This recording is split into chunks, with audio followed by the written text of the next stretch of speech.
नमस्कार, मैं विनीता आप सभी का स्वागत करती हूँ सिटीजन लाइव न्यूज़ पर। बीजेपी नेता की हत्या, रंगदारी समेत कई संगीन आरोप है इन महाशय पर। डॉन के नाम से भी फेमस है ये महाशय।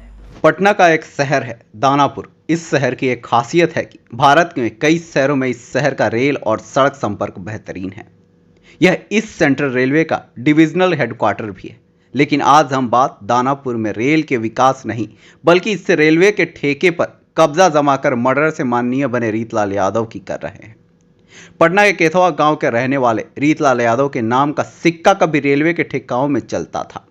कभी रीतलाल यादव का खौफ इस कदर था कि रेलवे के ठेका किसी और को कभी नहीं मिल सकता था। 90 के दशक में पटना से लेकर दानापुर तक रीतलाल यादव के नाम की तूती बोलती थी। लालू की करीबी रह चुके रीतलाल यादव का नाम सबसे पहले भाजपा नेता सत्यनारायण सिंह की हत्या में आया था और इस हत्या के बाद उन्हें डॉन के नाम से भी जाना गया। 30 अप्रैल 2003 को जब राष्ट्रीय जनता दल सुप्रीमो लालू प्रसाद यादव तेल पिलावन लाठी घुमावन रैली कर रहे थे, तब इसी दिन खुगौल के जमालुद्दीन चक के पास दिन दहाड़े भाजपा नेता सत्यनारायण सिंह को उनकी ही गाड़ी में गोलियों से भून डाला गया। इस हत्याकांड में रीतलाल यादव का नाम सामने आने के बाद उन्हें डॉन के नाम से जाने जाने लगा। रीतलाल यादव इस वक्त तक मुखिया थे। इस हत्या के बाद काफी हंगामा भी हुआ था। राजद के पूर्व नेता रीतलाल यादव ने गुर्गों द्वारा एक बार फिर से एक शिक्षण संस्थान के मालिक से 1 करोड़ रुपए रंगदारी की मांग की गई थी।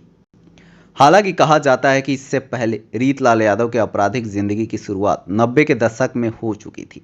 बताया जाता है कि 13 साल में ही रीतलाल यादव का साम्राज्य पटना जिले में तो फैला ही, दानापुर डिवीजन से निकलने वाले हर रेलवे टेंडर पर उनका और उनके गिरोह का साम्राज्य भी स्थापित हो गया।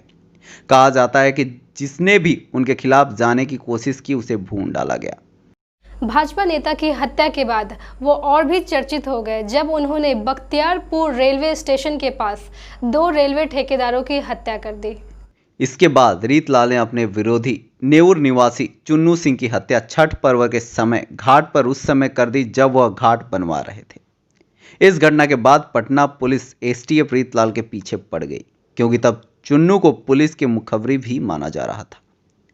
पर अपने इलाके में रॉबिनहुड की छवि वाले रीतलाल की परछाई भी पुलिस तब तक नहीं पा सकी जब तक वर्ष 2010 के विधानसभा चुनाव के पूर्व उन्हें खुद अदालत में आत्मसमर्पण नहीं कर दिया। ऐसा नहीं है कि रीतलाल यादव का परिचय सिर्फ एक बाहुबली के तौर पर रहा है, उनका राजनीतिक कैरियर भी रहा है। रीतलाल यादव किसी समय राजद सुप्रीमो लालू प्रसाद यादव के काफी करीबी माने जाते थे। लालू ने रीतलाल को आरजेडी का महासचिव घोषित कर दिया था। रीतलाल ने 2010 के विधानसभा चुनाव में निर्दलीय चुनाव लड़ा था और बीजेपी उम्मीदवार से हार कर दूसरे पावदान पर रहे थे। कई मीडिया रिपोर्ट्स के मुताबिक लालू यादव जी ने अपनी बेटी मीसा भारती को जिताने के लिए रीतलाल यादव से मदद भी मांगी, लेकिन इसके बावजूद मीसा भारती चुनाव हार गई। रीतलाल यादव ने लालू प्रसाद को मदद का आश्वासन दिया था। हालांकि मीसा भारती चुनाव हार गई थी। रीतलाल यादव जेल से दानापुर विधानसभा का चुनाव भी लड़े। बाद में वो एमएलसी बने। साल 2012 में उन पर मनी लॉन्ड्रिंग का भी केस दर्ज हुआ। ये थी हमारी खास रिपोर्ट। इसी के साथ मैं इजाजत लेती हूँ। बने रहिए सिटीजन लाइव न्यूज़ पर।